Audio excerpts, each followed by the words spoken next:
That's one way of crossing the channel. This is another. This is the Allure 45, built here in Cherbourg, and we're here for Yachting Monthly's test.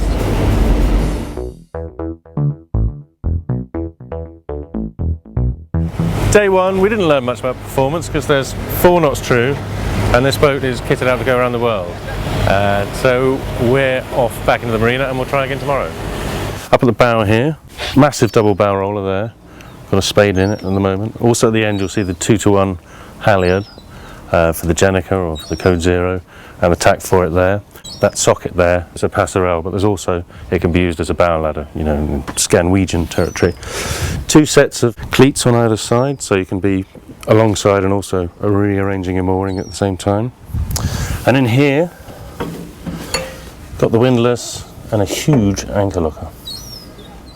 There's also a sail locker down here, full depth. You can stand up there and your head's just over the top. You've got bars which act as a ladder. That's currently stowing extra fuel.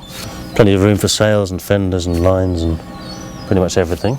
Moving aft, huge walkthrough because you've got the inners next to the coach roof here and the shrouds out at the tow rail. Easy walkthrough, loads of space, great handholds all the way back on the spray hood here. And a nice step so you can get into the cockpit. My backrests, very comfortable, and you've also got this, this is marine deck, which is cork with resin, kind of mix. Shooting up here, which is very comfortable if you're lying around. Fixed table, storage in there. Good grab rails, fore and aft. Twin wheels, which has changed from the 44, which just had the one, but it was much thinner than the 44. This one's got a lot more beam to it, which is also brought further aft. Which makes it more powerful as well. And you've got this walk through to the transom here. Under this one is the passerelle, which fits into a socket on the transom there or at the bow, as I mentioned. Under this one is an outboard, 6 HP outboard, which slings on the dinghy, which is on the arch, which also carries the wind generator there. You've got the stern light, a couple of Wi-Fi aerials, GPS, and there's a solar panel going in here. Jeffer steering system, always feels great. Instrument pod here, got a gas locker here, a spare over there, and you've also got the engine, windlass and bow thruster controls on that side. Under this, what looks like a cockpit locker, is actually a hatch into the tech room, a vast sort of technical space full of spares and gizmos and all sorts.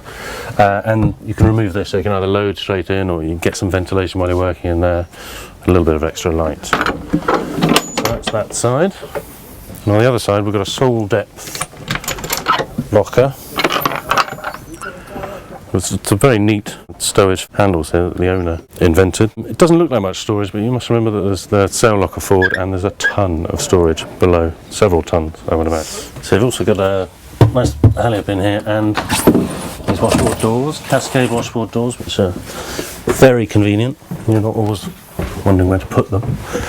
And this is there is an option for a third cabin here, but the owners who plan to take her around the world have gone for this technical room, which is very, very clever. There's a washing machine tucked away here, all the spares that you're going to need. There's a pipe cop here, room for the generator there, and there's a freezer there, there's a bike here.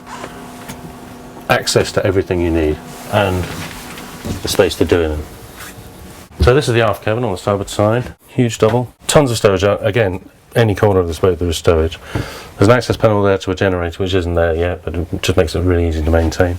At the back you've got access to the quadrant, the starboard quadrant at least, the rudder sensor and all sorts of gizmos there. Hanging here, pot locker here, bin locker rather, fuse box here, you've got 3 opening hatches in fact, and access to the fuel filters in the engine bay. And important things, blue water sailing, and maintenance access, we've seen that's just brilliant there and in the fuse box here, and also storage, which is, I mean, the drawers on both sides down here, another one over there, there's space under these lockers, there's lockers in there, under here, in here, there are, everywhere you look there are lockers, and of course you've got this fabulous view to have with your sundowner, with another one set there. The head's over here. It's got a separate shower cubicle here with a door that fastens magnetically to this. Got your seat there. 2 opening hatches, so ventilation is going to be really good. Hugely light, and it's got 2 mirrors here that kind of echo that around. Got the holding tank here, and in here we've got a control for the electro-scan system, which uses electricity to get the chlorine out of seawater and then uses that to treat the black water. So what you put over the side is clean. Handholds are brilliant, they're everywhere. This one also conceals the centerboard lift line and drop lines. Those go under here to an access panel over there. Handholds again everywhere to this linear galley, this gorgeous linear galley on the port side. Nice windows there for light. Light is excellent. You've got 2 here. You've also got these spots that you can use. Double fridge here that's got lovely rack system. Microwave up there. Cutlery here. Stowage down there, all in trays, so it's easy to take out. There's a water manifold under here. I'll show you that. Which is very handy, it just means you can switch tanks really easily, move your water around. And this was something the owners requested especially. It's from GNS Space. It's one of their they're very good cookers, is the line, and they've also got this fabulous 3-way gimbal, which is great. And they've got a tray system, so you can take trays immediately from there and just put them in here on these ledges. This thing again was specially requested. Great stowage outboard, and down here there's also drawers here. There's stowage everywhere. It's a very nice one for your olive oil and your herbs and spices and stuff in there. Here's the saloon. The access panel to the centerboard lift lines are here. You've got this table here that these leaves fold down, and the table drops, so this becomes a vast double berth. The stowage all along the outside, behind the seating, under the seating, under this seating.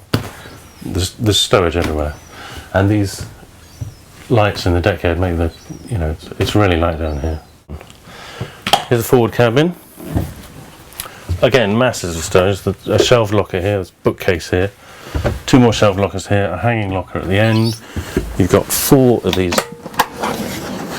huge drawers under the berth. There's also more stowage forward of those and forward again up near the bow thruster, and there's also stowage in there. So much stowage, and you've got 3 opening hatches as well as the whole ports, so it's a gorgeous place to be. Well, it's day 2 here in Cherbourg, and there's not much wind. There's a lot of fog on the bank there, and what there is southerly, so heading north to Portsmouth is going to be a motoring affair. So we're going to swap the 55 horsepower of this for the several thousand of the ferry and try again back in the UK. We didn't get any wind in Cherbourg, so we've come here and there's plenty, with skies to match the hull.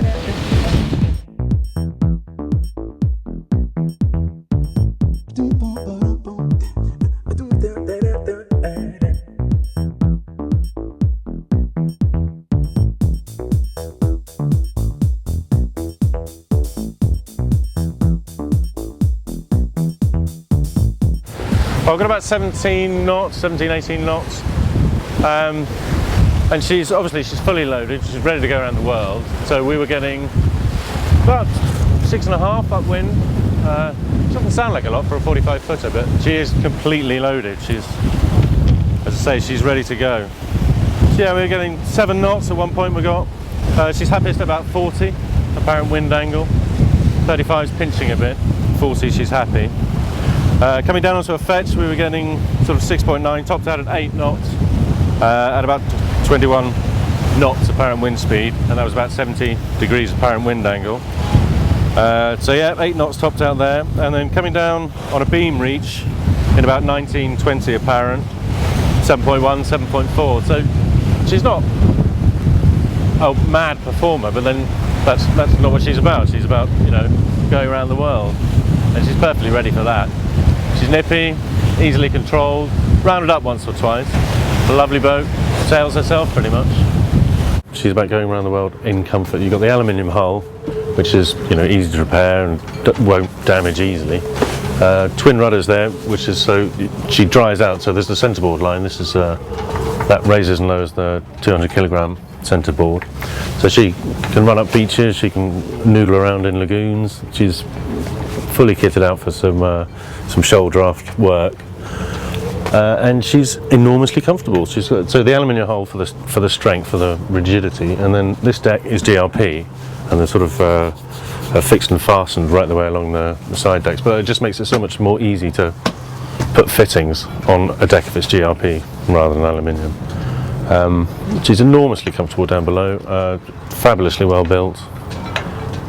She's pretty much the ideal blue water cruiser, I'd say.